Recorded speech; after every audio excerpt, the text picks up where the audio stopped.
Selamat pagi anak-anak hebat. Bertemu kembali dengan Ibu Anggita Rizkasari. Kita hari ini akan membahas mengenai rangkaian seri dan paralel. Sebelum belajar, jangan lupa berdoa ya. Pada pembahasan sebelumnya, kita sudah membahas mengenai dua jenis rangkaian.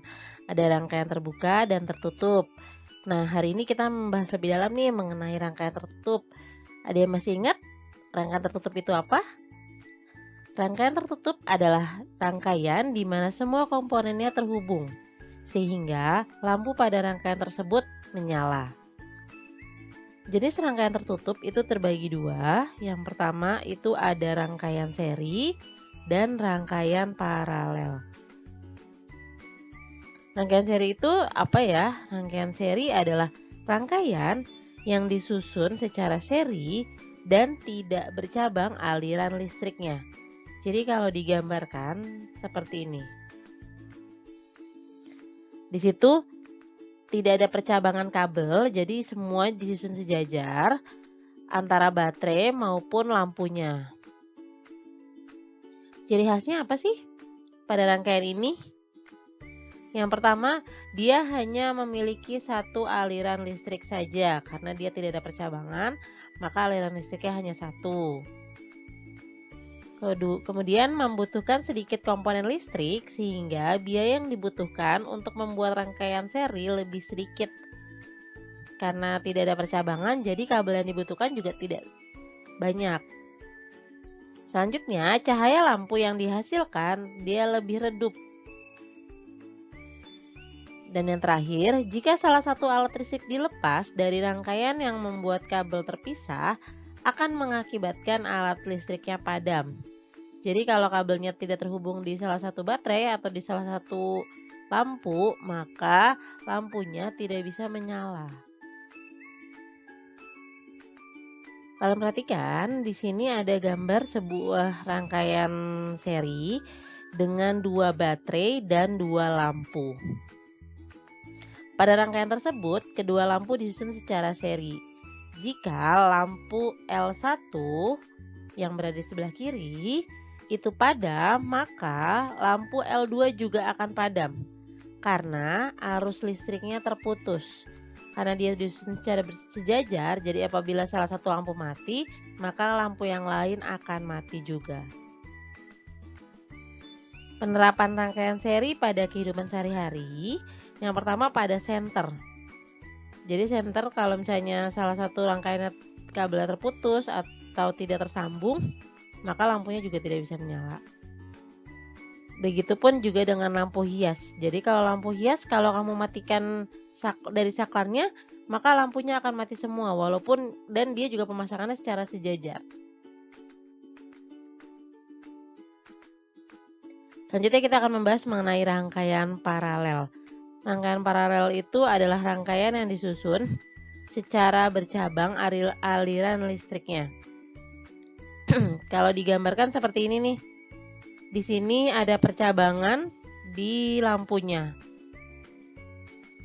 Baterainya masih disusun secara seri, tapi untuk lampunya sudah mulai ada percabangan kabelnya. Ciri dari rangkaian paralel. Yang pertama, memiliki lebih dari satu aliran listrik. Yang kedua, membutuhkan banyak komponen listrik sehingga biaya yang dibutuhkan untuk membuat rangkaian paralel lebih besar. Yang ketiga, cahaya lampu yang dihasilkan ini lebih terang. Yang keempat, jika salah satu aliran listrik diputus, maka tidak akan berdampak pada arus listrik di cabang lain, sehingga alat listrik lain tetap menyala. Perhatikan gambar rangkaian paralel berikut. Di situ terdapat dua baterai yang disusun secara paralel dengan dua lampu. Jika lampu L1 padam, maka L2 akan tetap menyala karena aliran listrik dari baterai dapat melewati cabang kabel lain. Penerapan rangkaian paralel pada kehidupan sehari-hari, contohnya rangkaian listrik yang terjadi di rumah kita. Itu yang sudah sering kita rasakan. Jadi kalau kamu ingin menggunakan lampu kamar saja, maka kamu bisa mematikan lampu kamar di tempat lain. Ataupun seandainya di dalam ruangan yang sama ada TV, ada lampu atau ada setrika misalnya, kamu bisa menggunakan yang kamu ingin gunakan saja. Tidak seperti rangkaian seri yang harus nyala semua, tapi kalau rangkaian paralel bisa kamu nyalakan hanya yang kamu butuhkan. Atau satu lagi, di penerapan lampu lalu lintas.